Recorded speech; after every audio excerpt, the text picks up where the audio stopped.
जनूबी कश्मीर के ज़िला अनंतनाग और ज़िला कुलगाम से तीन बड़ी अहम खबरें और तीन अहम अपडेट से आपको रूबरू कराते हैं और आप देख रहे हैं न्यूज़ 18 JKLH। आज की सबसे बड़ी और अहम खबर जो है बिल्कुल श्री अमरनाथ जी यात्रा के हवाले से, और हम आपको बताएं कि आज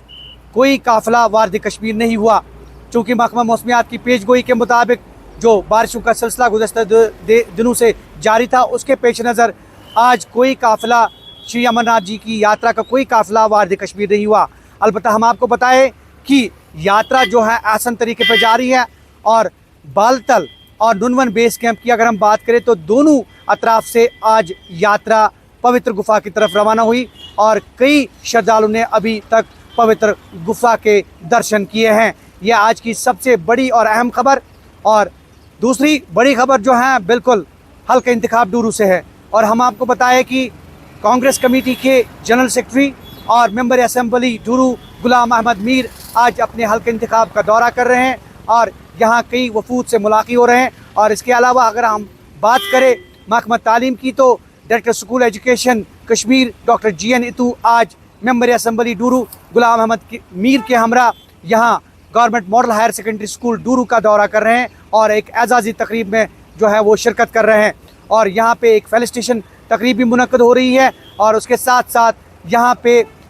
जो तामीराती काम है उनका भी जायज़ा लिया जाएगा। और तीसरी बड़ी अहम खबर जो है बिल्कुल मौसम के हवाले से है। मौसम ने एक बार फिर करवट बदली है। 2 दिन की बारिशों के बाद जो है धूप निकल आई है और जैसे कि महकमा मौसमियात ने पेशगोई की थी कि वादी में अगले 48 घंटों तक जो है वो मौसम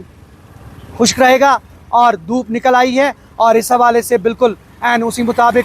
धूप निकल आई है और अभी बारिशों का कोई अनुमान नहीं है। मैं हूं पुलवामा से आपका मेज़बान बिलाल खान। पुलवामा से जो आज खबरें, बड़ी खबरें जिन पर हमारी नज़र रहेगी वो यूँ है। पहली खबर हमारी ये रहेगी कि इस वक्त रज़ाकाराना तौर पर कई अफराद जो है सामने आ रहे हैं, चाहे वो मनशियात के ख़िलाफ़, चाहे वो भंग हो या दूसरी जो मनशियात की काश्त हो, उसके ख़िलाफ़ यहाँ पर जो पुलवामा में भी कई इलाकों में जो रज़ाकाराना तौर पर लोग अब सामने आ रहे हो है। खुद जो भंग की जो डिस्ट्रक्शन जो है, चाहे वो वाइल्ड भंग हो या फिर कल्टिवेशन की गई हो, तो वो डिस्ट्रॉय की जा रही है। साथ साथ में ये देखने को भी मिल रहा है कि पुलवामा को कभी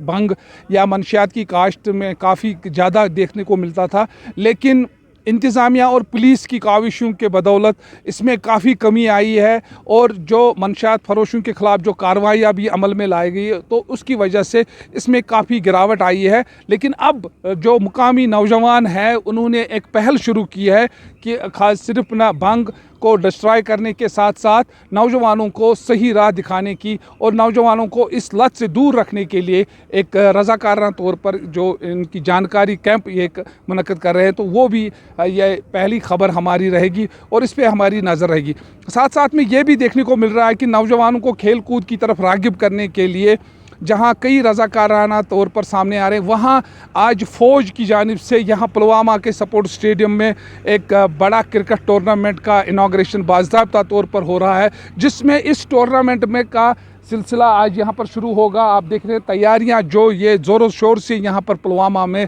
जारी है।